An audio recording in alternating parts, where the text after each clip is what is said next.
Hi, this is Adam Eliyahu Berkowitz from Israel 365 News, coming at you live from the Golan, where all the fun is.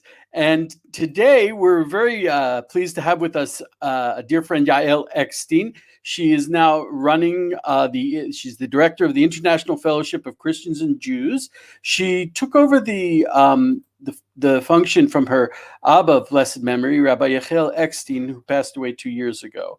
The fellowship is actually a huge support of Israel. It brings Christian help to Israel, hundreds of millions of dollars to bring Jews from places that they're in danger.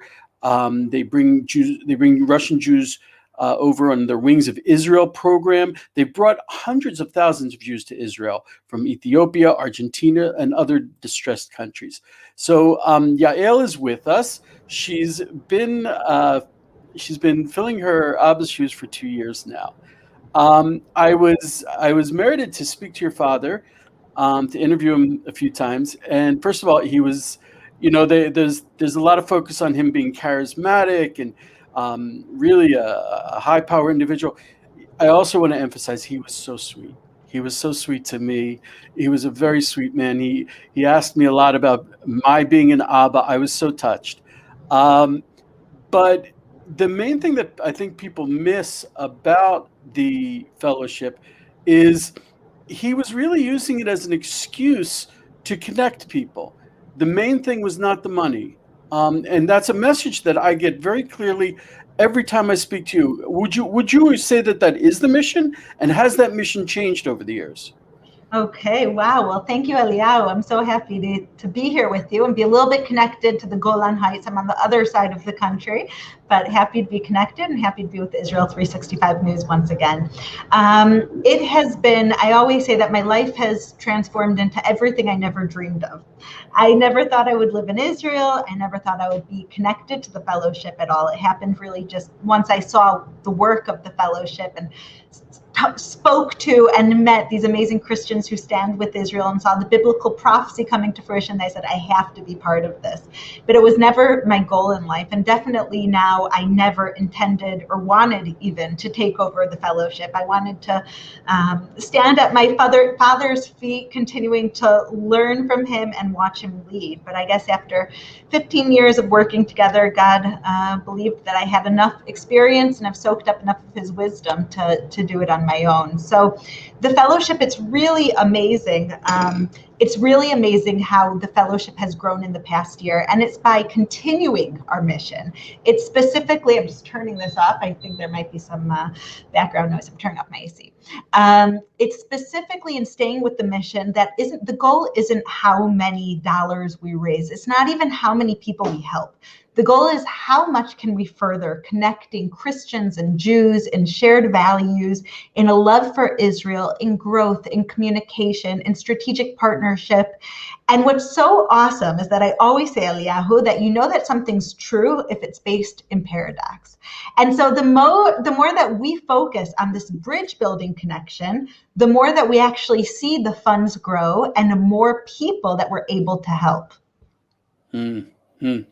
It's amazing. Your Abba started the fellowship in 1983, which back then people don't understand. After the Trump administration, everyone's like, "Oh yeah, evangelicals and in Israel," but back in 1983, no one was talking about connecting between Israel. He was between Israel and the evangelical Christians. It was really trailblazing. Have you seen this continue? Has it changed? I always look at Jewish-Christian relations from modern history in 3 stages. The first stage was when my father said he felt like Christopher Columbus discovering America, when he finally met for the first time Christians who love Israel, when he met these leading pastors like Pat Robertson and Pat Boone and Jack Hayford, and they all said, we love Israel, we pray for Israel. And he couldn't believe it. He never saw anything like that. He never heard anything like that. And in his head, it was so obvious God wants us to stand together. How are we in these modern times when Christians are standing with Israel and praying for Israel. How are we not doing that together? And so the first stage was really my father as a lone wolf going and telling the Jewish community, wake up, we're not alone. We should still have our red lines. We should always be alert and aware. But we have friends. For the first time, we have friends. Let's invest in this. And people thought he was crazy. And he was completely ostracized from the Jewish community and kicked out of his Bible study class. And he wasn't allowed to go up to the Torah on the Sabbath in order to read from it. He was completely ostracized. And that's the first stage, just of my father kind of planting the seed. The second stage was when the fellowship transformed into a fundraising organization. And it's funny because it wasn't us going to the Christians saying, give us money to help biblical prophecy come to fruition, but it was the other way around. It was the Christian community saying, we want to help Jews return on wings of eagles. We want to help the Holocaust survivors. We want to provide food for the hungry, clothing for the naked, and shelter for the homeless. And it was then that my father came to the Jewish community and said, look, they want to help us. Here's money for our community to help the Russian Jews go home to Israel. And that's what I really consider the second stage, when the Jewish community started really recognizing that this was something long-term, that also they could benefit from, and also that the Christian community was reaching out their hands in tangible ways to help. And I think the third stage is when President Trump moved the U.S. Embassy to Jerusalem, that suddenly the Jewish community realized the power, not just in humanitarian aid, but in political ways, in tourism, in every way of how the Christian community that numbers 800 million across the world compared to 14 million Jews, how they can be such strong strategic friends and partners for Israel and the Jewish people. So I'd like to stay in the positive, but since you touched on it, one of the major steps in this relationship is on one hand, you have the very enthusiastic, very positive Christian side of it, but your father was ostracized. And I have to point out, your father was, for despite being a trailblazer in this regard, he was pretty mainstream religiously. He was not strange. I mean, I wear a strange kippah, but it's more because of my receding hairline. But other than that, I'm also fairly mainstream. And as much as I know you also seem fairly mainstream. But in this one regard, he was a trailblazer, and he was ostracized by the Jews. I think a lot of the effort has to be in getting Jews to open up the doors spiritually, socially, and also politically. Do you find this to be the case, that Jews are very reluctant to receive friendship and to engage? I think that there are a lot of things that are very always with trailblazing. Whenever we embark new territory, there are lots of different things that we have to ask ourselves for the first time. And so the Jewish community, what's protected the Jewish community for thousands of years, was having their guards up, having their barriers, saying we can't rely on anyone but ourselves. This is the first time that the Jewish community has friends. And understandably, it took a long time and a lot of continuation of this friendship, showing that they're not going anywhere, the Christian community, until the Jewish community finally said, okay, we understand these are new times. I always say that it's very important for the Jewish community to keep up those red lines, to keep up those barriers, while still being open to accept friendship. And I think that the Jewish community now understands exactly who we're dealing with, and exactly the fact that both from a spiritual as well as a physical standpoint, it's good for us. You see Christians helping Jews come on Aliyah. It's Christians who, during the Corona pandemic, the fellowship has brought Aliyah flights every single day. No. Rescuing Jews. In the first closure, when everyone was at home and no one was allowed to leave during the first coronavirus pandemic closure in Israel, the fellowship in that 6-week time brought 30,000 elderly in Israel food by working with the army to pack the food boxes, and working with volunteers who were approved by the government to go and distribute it, and leaving the food by the elderly's door. 30,000 elderly received food during a closure when 10 people weren't allowed to gather together. That I think what the Jewish community is seeing, because of this deep dedication, authentic love, and really standoffish type of nature of our evangelical friends, that they're not trying to change anything. They're not trying to push anything. They simply want to help, along with the professionalism and strategic importance of the fellowship in the humanitarian and Aliyah world. I think the Jewish community is really understanding just how critical this support is. Yael, can you tell us a little bit more? You mentioned red lines. What red lines are you referring to when you speak about red lines? Hi, Josh. Hi. Sorry to just pop in there, but it's great. I think that the Jewish community has always said our red lines is that we will not allow anybody to come and try to change us, to come and convert us. Everyone has their own red lines, and there's no very clear understanding amongst all communities of what those red lines are. Some rabbis will go and speak in a church while others won't. Some pastors will come and speak in a synagogue, while some synagogues will allow that, others won't. Some want to have open dialogue about spiritual issues, while others feel like we should deal with more of the tangible politics and other issues. That I think everyone really needs to draw their own red lines. And I'm saying as a general statement, it's healthy for the Jewish community to have red lines, everyone in their own. The ultimate red line, obviously, is anyone coming and trying to change us. And that's what my father really started the fellowship for. We are Jewish, you are Christian. As Christians believe from the Christian Bible, they are grafted onto the rich olive tree of Israel. So let's use this relationship to really learn more. Christians want to know how Jesus lived, how he kept the Sabbath, what it looked like on Passover. What does the Passover lamb mean? Where did these teachings come from of love your neighbor like yourself? That the Jewish people have carried on these traditions directly from Jesus that have been largely lost in Christianity, that there is so much to gain from one another. Yet I think any people, any community, just like families have their own red lines of what you let into your house or not, whether it's media or music or people, as a nation, because of our survival, we have to do the same.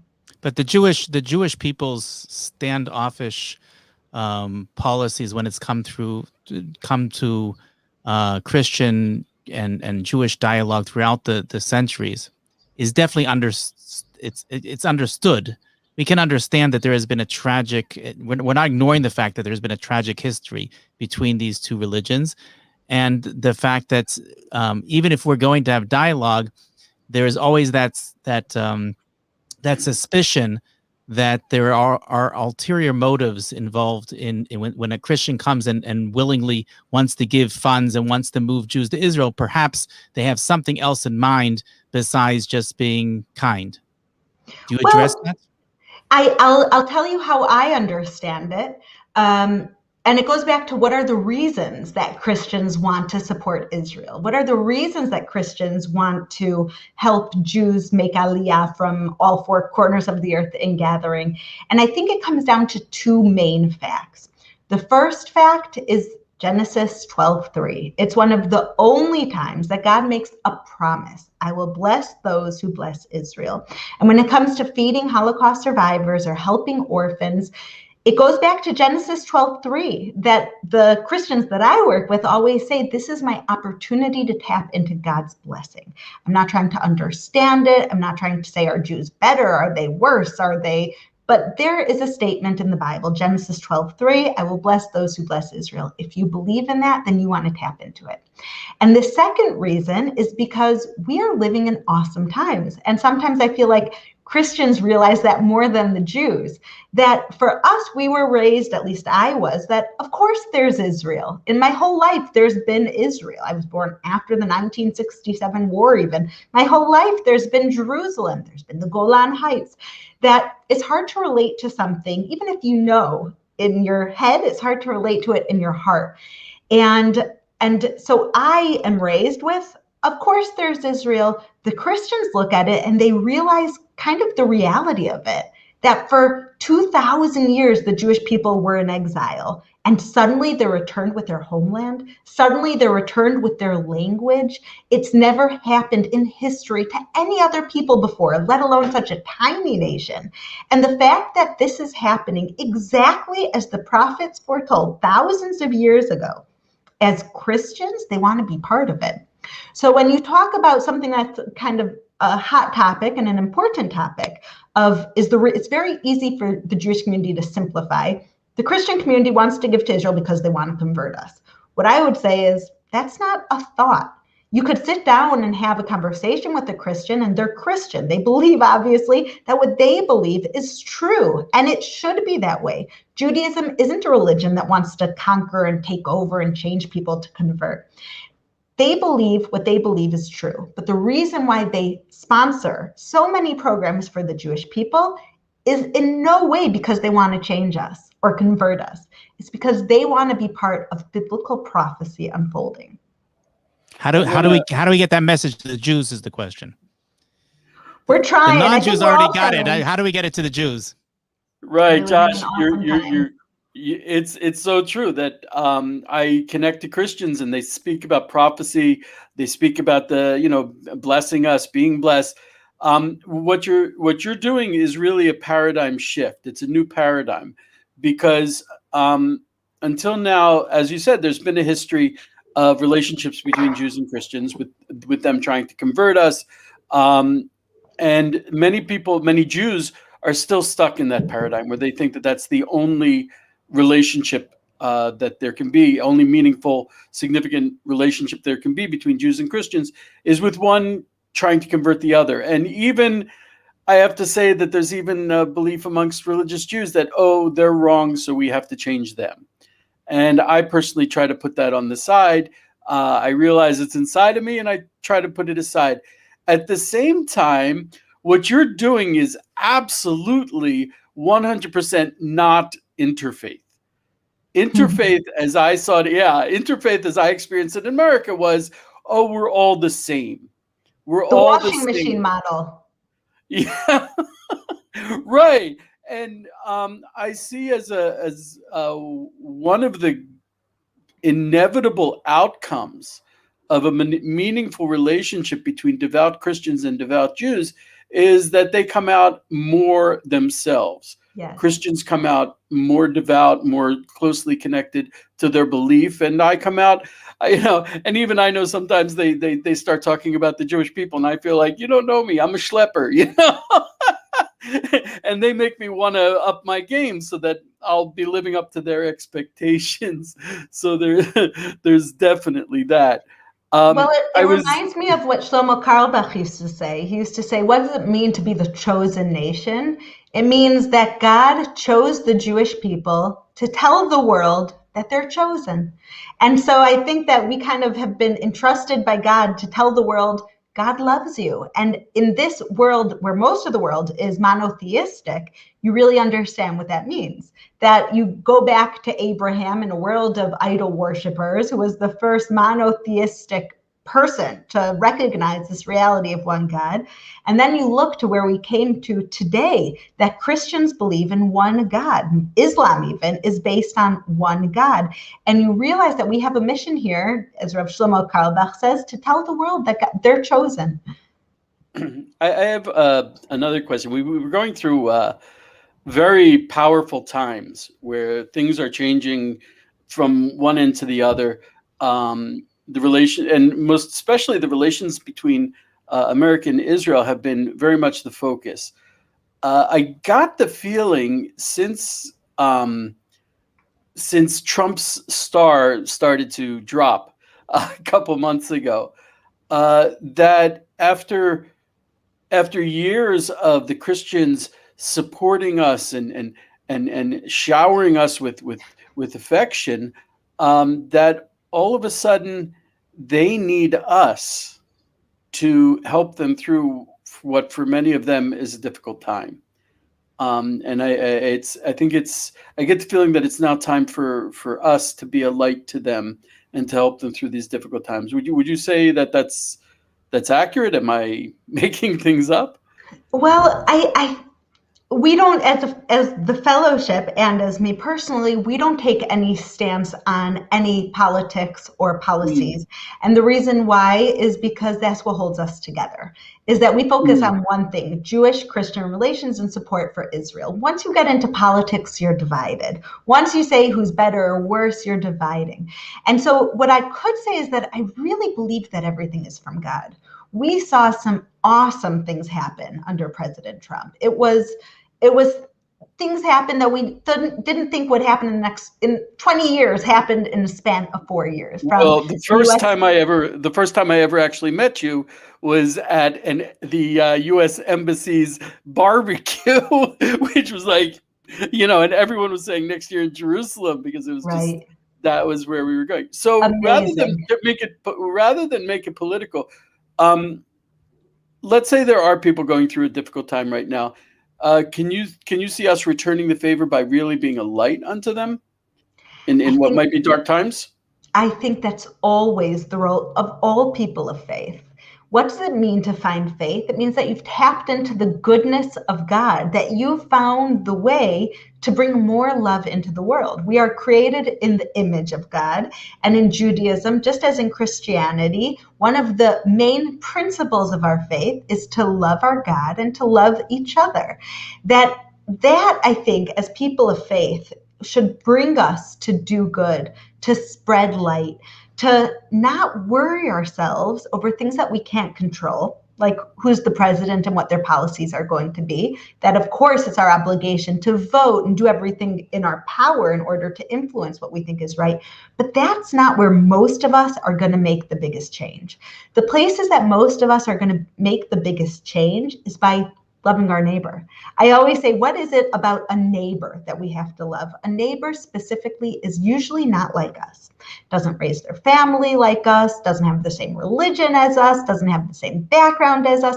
And it's a very close, intimate relationship with the neighbor. You share the same fence, you see what each other are doing in your yards, that it's specifically there within the differences that we're commanded to love. And I think that's very much what you're saying, Eliyahu, is specifically in the dark times, we have an option. We can be dragged down into the mud and we can become negative people. And we can start talking to everyone about how horrible everything is and how horrible this is and how horrible that is and how they wronged us and how they're wronging America and how they're wronging Israel and how they are corrupt and how they are dishonest.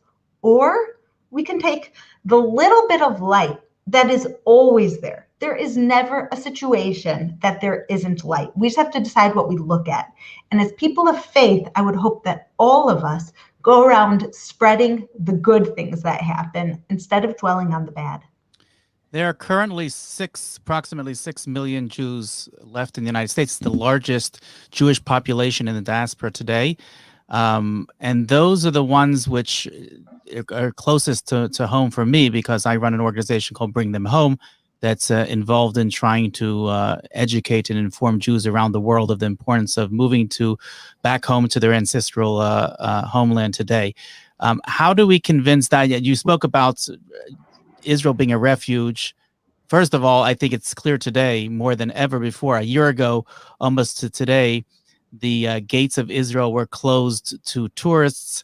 As of a couple weeks ago, even to Israelis and to new immigrants, the gates are closed. I think these are clear signs from heaven that Israel may not always be available as a place of refuge for the Jews. How can we help get the Jews that are in the United States, the largest Jewish population, back home? If I can qualify that question or add a little more, up until the fellowship was formed, 100% of the focus of Jewish assets or assets from the Jewish world were focused inside. We're focused on strengthening the Jews in their Judaism and their connection to Israel. And I think maybe the fellowship was the first major effort to bring the focus from outside, and in a process that wasn't entirely internal. So when I say that the fellowship was trailblazing, it was in precisely that. Rather than just be like, let's bring all the Jews over. It was like, yes, let's bring Jews over, but we're going to include another element in the process. So I'm sorry. So what was the question, Josh?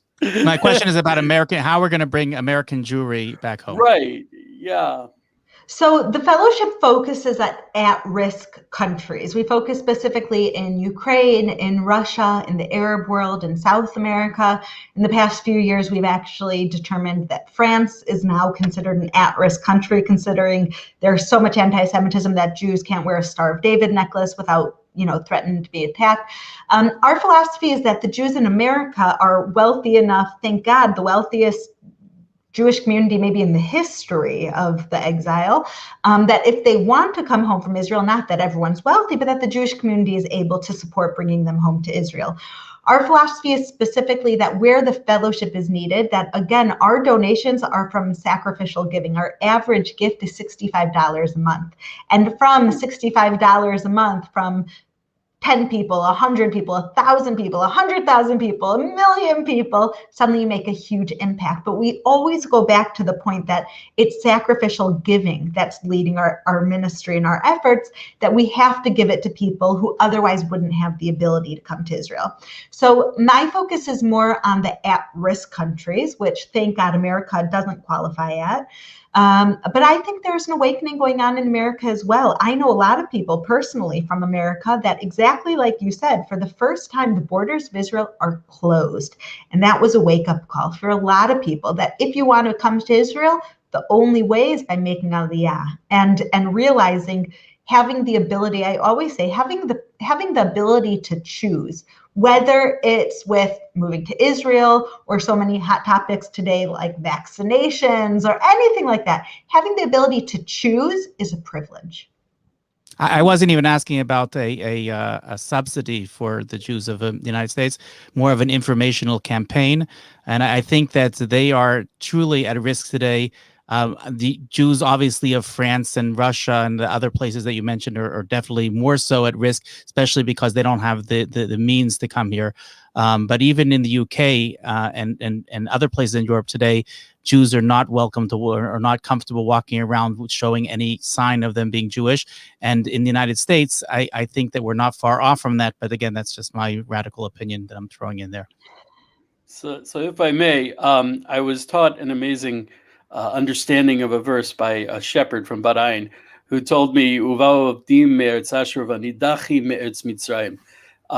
the lost ones will come from the land of Ashur, and the ones who are delayed or prevented will be coming from the land of Mitzrayim. The land of Ashur. Ashur also means wealthy, and Mitzrayim comes from the word Metzar, meaning troubles. So he said, if you're in a rich land, if you're in a land where you're being afflicted, like Egypt or Russia, the Soviet Union, or France, or the places that the fellowship works with, you're only delayed. Why? You want to get out there. You want to move, but you're being prevented. So you're only delayed because as soon as that gate is open, bang, you're out of there. But if you're in a wealthy land, you're lost. You're totally lost because you don't even know that you want to leave. You don't even feel what you're lacking. So in a way, the Jews in America are totally more lost than the Jews in Russia or Jews in places where they were even being prevented from being Jewish, because the Jews in America, they don't know what they're lacking. They don't feel to strengthen what you're saying. The majority of Jews that have and Israel is a country of immigrants. The majority of immigrants that have come back home have come here running away from something because they were using this as a place of refuge. While the people that are not necessarily, they don't feel it yet, so they're not necessarily running away from anything. They're relatively content and comfortable where they are. Those are the ones that are maybe hardest to encourage to come home. So, again, I'm not sure that I'm going off topic here. I'm sorry. So you do go to America to raise money, Yael. Do you also connect with Jews while you're over there? So what's really amazing is that, like we were saying, within every dark situation, you can find that little bit of light. Within the 10 months now are we on of coronavirus. I haven't traveled. That's my shred of light. Thank God. Yeah. I normally travel once a month, We somewhere like else. having you here. Oh, well, thank you. I love being here. And so it's been amazing. And what's been amazing is that the fellowship in 2020 with coronavirus and with the first full year since my father passed, we had the strongest year we've ever had in the fellowship. Well, in the past, we were able to help the most amount of people that we've helped in a year has been 1.4 million people. And last year we helped 2.1 million people. And we have the highest amount of donors than we've ever had, which means more and more people are connecting to the mission and the legacy of my father, which is amazing. But I haven't traveled in a long time, which is just a blessing for me and my family, and being able to see that the fellowship can still stay strong and effective. But what we did see during the past year of 2020, especially with coronavirus, was more and more Jews joining the fellowship. That we have had over 36 leading philanthropists in the Jewish world give donations to the fellowship because we're able to implement these basic needs programs so quickly and so effectively. So while the Jewish world has been historically very focused, not as much on humanitarian basic needs, but on advancement of education, advancement of think tanks, advancement of scholarships, which is amazing. The fellowship never left our original vision of going back to our biblical roots: feed the hungry, clothe the naked, take care of the orphans and the widows. That's what we do. And so we've really perfected this model of being able to, on a notice, be able to distribute tens of thousands of food packages to the people who need it most. So what's been amazing is to see how the Jewish community actually has such an appreciation both for the fellowship's work and recognition for the Christians who have given sacrificially to keep our work alive and growing, that they've wanted to join it, which is just something awesome. I think that goes back to the point where you said when you don't have a choice, sometimes it's like a slap in the face to wake you up to what you really, really, really wanted, what you were lacking. Right. So maybe in these times when we are so forcibly separated, people are thinking very hard about what they want to connect with. Yeah. And the fellowship is designed to connect people to Israel. Right. So they're probably turning to that. I think so. Josh, you had a question? No, I would like Yael to detail a little bit more what the programs are, and what can people get involved in if they're interested in getting involved, and how do they get involved? Okay, I could see you chafing at the bit there. So our main focus is really on basic needs. So we provide food across Israel to the most needy elderly and orphans, clothing for orphans, food for the elderly across Israel and the former Soviet Union. During the winter, we also provide heating aid that we're actually distributing now to 10,000 of Israel's poorest elderly in the coldest towns. And throughout the former Soviet Union, we have volunteers going and visiting with the elderly, bringing them medicine and food and winter heating. But in former Soviet Union, it's often in the way of bringing wood that was chopped of the trees, because the Holocaust survivors, while they used to go out and chop wood for the winter, they're now in their 90s. We could no longer do that. So really our aid changes in order to meet the needs of the people. One of the most important things is that we're on the ground. And that's why, for example, with the first closure of coronavirus, when nobody knew what to do and more than 10 people weren't allowed to get together, immediately, because we're on the ground in our relationship with the Israeli government, we were able to get the soldiers to transform army bases into food packaging locations and in order to distribute to the people who needed it. So in a time when Israel doesn't have a national food program, the government of Israel actually turned to us last year to distribute aid on their behalf, millions of shekels to people who needed food, because we had a better model of distribution to quickly get it to the people who needed it, even than the government. And we have such good reporting of everyone who gets it that we were able to do that for the government. So the main areas that your organization does it yourself. You do that yourself, or you send it out to third parties you outsource that? We do both. We have our own programs. We have a program called In Fellowship and Dignity, where we identified the poorest 15,000 elderly in Israel, and we set certain criteria that they have no family, that they're living on under $500 a month, that they're not getting any supplemental income, etc. And those 15,000 elderly, we actually approached them and said, we are going to bring you food for the rest of your life, because we know these elderly are not getting out of poverty. And so you just blew my mind, Yael. Just to be able to say that to someone is huge. You just blew my mind. So each one of them has a volunteer that every month goes and visits them and brings them the food that they need. And a lot of them also have specific dietary requirements. For example, if somebody has diabetes, they can't eat what's in a standard food box. So we actually let them choose exactly what they want, just like we order from the supermarket. And we have an emergency fund for when our volunteers go if they identify an additional need. For example, I just heard a story of an elderly that a volunteer went to visit her. Her bed broke. She was sleeping on the floor on a blanket. And so within 24 hours, they tapped into our Fellowship Emergency Needs Fund, and we bought her a brand new bed. So we both do it directly through our own programs and volunteers, as well as when we identify an organization or a ministry or people who are doing good things on the ground in an effective way, we'll be happy to give them the funds in order to get it to the people, but they'll carry it out. So again, how do people contact you if they're interested in both on the side of they're interested in donating, as well as people that may need these subsidies? How would they be in contact, or if somebody wants to volunteer, how would they be in contact? Great question. So you could go to www.ifcj.org. That's our main international America-based website, where you could find out about all different programs, make a donation, learn about what we're doing.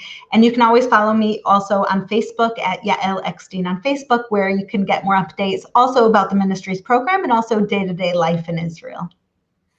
Well, I have to tell you, you really did just totally blow my mind. I'm going to be hitting you up, Eliyahu, to be one of our volunteers. Please, I'll be your Golan office. I have no problem with that, and I'll tell you why. I'm just picturing there are actually a very high percentage of Holocaust survivors, a lot of Holocaust survivors in Katsrin. A lot of them are Russian Holocaust survivors. We have a lot of programs there. Yeah. So maybe we know the same people, and I can I see them, and they're the ones who have the big bags of plastic bottles that they're taking to the supermarket to get money back on the bottles, and I can't even imagine what it must be like to have someone walk up to you and say, "You're being fed. You're going to be fed, taken care of. Don't worry about it for the rest of your life." It's mind-blowing. It's a person like that who really, they have nothing. They came to Israel. They're really, in this little dark apartment by themselves. And I'm not exaggerating. To have someone say that to you is mind-blowing. It's huge. Wow. Also, when you mentioned your Facebook page, I'd like to highly recommend it, and I'll tell you why. I'm connected to you on Facebook as well, and you do great videos. Your videos, you let it flow. It's all about prophecy, all about light and connecting to Hashem. It's huge. You mentioned that you're going to be starting a podcast soon. Could you tell us a little bit about that? Sure. So it's another way, basically, just to connect Jews and Christians in these shared values and teachings. I'm really excited about it. I actually already recorded 6 of the first episodes, and I'm so happy with them, and I love them. So we're launching February 14th, and it's called Nourish Your Biblical Roots, and we're launching actually with Charisma. But you'll be able to find the podcast both on the Charisma site as well as on any podcast site. It's called Nourish Your Biblical Roots. Yeah, I've seen some of yours, and you're good at it. You really you give over great energy. I really appreciate it. So, Yael, I hate to cut this short. I've been interviewing you for years, and every time I speak with you, I learn something new. And today you blew my mind a couple of times. I appreciate it. I'd like to thank you for being with us. I'd like to thank our listeners. And just to remind you that if you bless us, we have no choice but to bless you back, because that's what's written, that God told us to do. So thank you so much for joining us. Have a wonderful day, and stay in touch with Yael.